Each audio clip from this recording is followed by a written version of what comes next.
Okay, so we're going to dive into this really wild ancient story. It's about a manager who gets caught cheating, is about to be fired, and then his boss praises him. It's this kind of puzzle about money and ethics that is just as mind-bending today as it was 2,000 years ago. So yeah, this is the big question, right? It's what makes this story so fascinating and, let's be honest, pretty confusing. I mean, it flies in the face of everything we think we know about business, about fairness, about what's right and wrong.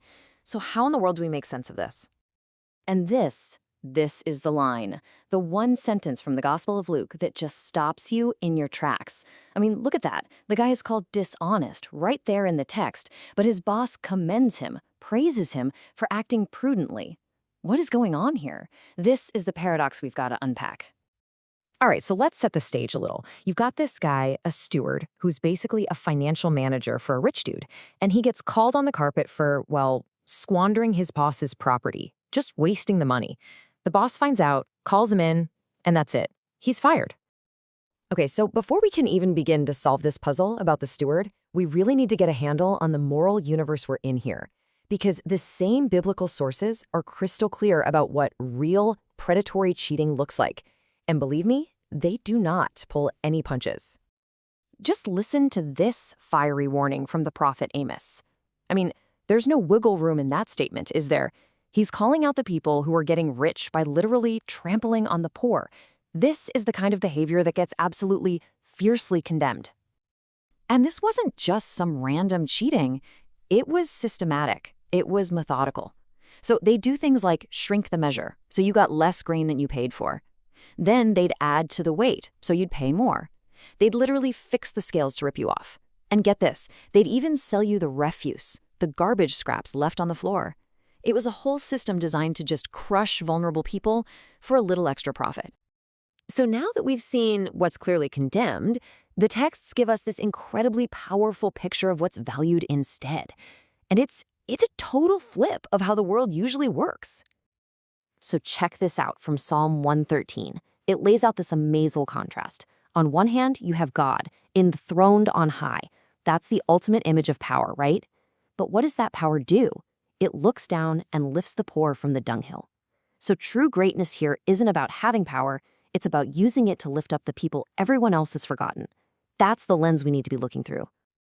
All right, so with that context, this deep, deep concern for the poor and this total rejection of exploitation, let's get back to our guy, the manager, who just got fired. What did he actually do? Let's remember where he's at. He is completely cornered. He's about to lose everything, his job, his reputation, and he's thinking to himself, I'm not strong enough to do manual labor, and I'm way too ashamed to go out and beg. His back is totally against the wall, and that desperation, it forces him to think, and to think fast. And this is where he comes up with this brilliant plan.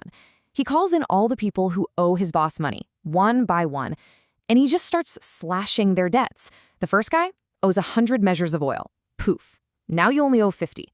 The next guy owes 100 cores of wheat. Hey, let's call it 80. See what he's doing? In his final moments of having any authority, he's creating this whole network of people who now owe him a huge favor. He's securing his future. And this is the absolute key to the whole thing. It comes down to this one word, prudence.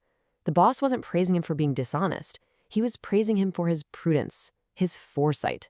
The steward saw his own personal catastrophe coming, the end of his world, and he used the resources he had right then and there to make a decisive move to protect his own future.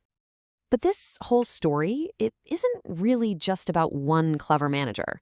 No, it's a parable. It's meant to make a much, much bigger point about our own relationship with wealth and our own future. And here's the lesson that's drawn from it. The text uses this phrase, dishonest wealth, or mammon. Why? Well, probably because it's so often tied up in those very same unjust systems we saw Amos talking about. So the lesson is, use this temporary, flawed, dishonest stuff to build something that lasts. Build friendships, be generous, do things that will secure your welcome into what the text calls eternal dwellings.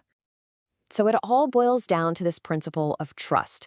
It's like how you handle the small thing of worldly wealth. That's a test.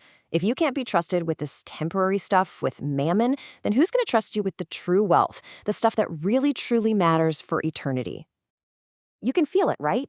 Everything, the story of the steward, the warnings from the prophets, the Psalms, it's all been building to this one final, unavoidable point. It all comes down to a choice.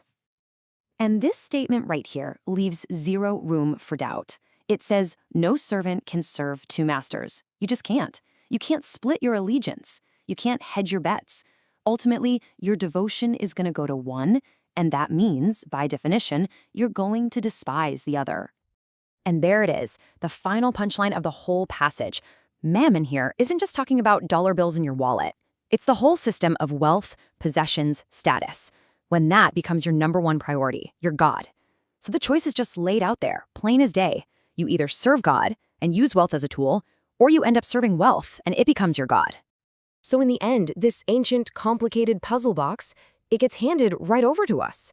Remember that steward, the dishonest one, he was praised because he was shrewd. He was clever enough to use what he had in the present to secure his future.